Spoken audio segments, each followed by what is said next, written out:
Hello everyone, I hope you can see me well. I'm in a garden here right now, in my garden, and I guess I should angle the camera a little differently so that you can probably see a lot better. Let's just wind it up a little higher. This is raw footage. Oops. So let's do this. I just want everybody to see it properly, and I'm not editing anything. I'm just doing it freestyle. Now we're just going to tip this down here a little bit so you can see better what I'm doing. Okay, so for example, in the garden here, we have ourselves a nice trusty big shiny bowl. And in the previous video when I was talking to you, I showed you how, I draw a knife and, something to peel the bark, and a saw, and little things. And one of the things I'm really fussy about, that I tell people, if you really want good survival skills and you want to know a lot of stuff, when you buy gardening tools, always buy gardening tools that the handle is either bolted on with bolts or different options like that.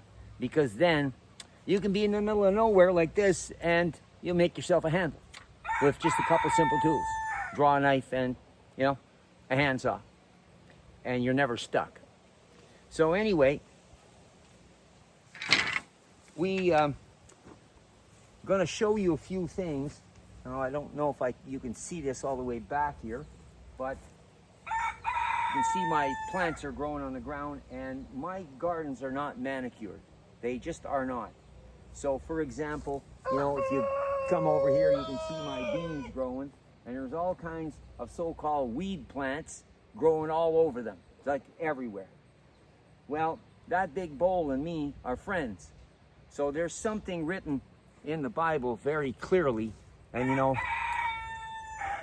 that book is so intelligent. There's no book like it. It's God's word and his intelligence to man. And most people think it's a religious book. It's not. It's a book of practical skills to prepare you for the crap that's coming. So it says, in the tillage of the poor, there's great waste, and for lack of understanding, there's great want. So when I read that the first time, some 30 years ago, every time I dug around a plant, I want to know, what's the use of that plant? How is it benefiting me? And if you'll notice, when you plant a garden, the weeds are going to take it over before your garden grows. Because God had a plan that you'd have free food and medicine while you were growing food to store it. So there's all kinds of stuff in the garden. It's always growing for free. If I bend down here and I pick up this plant, this is what they call amaranth. We called it pigweed. And it grows everywhere on the earth. There's 80 varieties. Now, in the early 1800s, they tried to eliminate this every way they could. Burning it, just doing anything to destroy it. Because, see, they didn't want slaves to have free food. Because this is one of the healthiest foods there is on earth. Jamaicans call it callaloo. We called it pigweed. Now, I don't look like I'm a native of this country, indigenous to this country, but I am. Got 3 bloodlines. I'm Beothic from my father's side in Newfoundland. The first French that came to Canada in 1540 was the Terrien family. My mother's great-grandfather, in the first census in 1860 of Northern Ontario, there was 50 people from Sault Ste. Marie to North Bay down to Huntsville. That's a large area. There was only 50 people. He had 21 children. So there's no little towns in Northern Ontario that I don't have relatives. And then the other side of my family was Russell.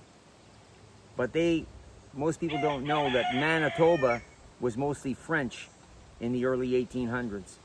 And when Captain James Russell came from England to resolve the Indian problem, according to the English government, he let Sitting Bull across the border, and Sitting Bull was very respectful of that man and because he was treated so fair. And Sitting Bull's niece really loved this English guy, and he loved her. So Sitting Bull married them, and they became parliamentarians in Manitoba's government in the 1800s. And basically, they created most of Canada's real good, fair laws for Europeans and Indigenous people. The only problem is our governments today don't follow most of them. Anyway, all these plants that are growing for free, I'm teaching every once in a while, and I'll keep putting more YouTube videos up here so that you get an idea of who I am, what I'm about, and I've been doing this for a long time. I know nothing, but I'm learning every day. So I hope you enjoy this, and thank you very much for watching.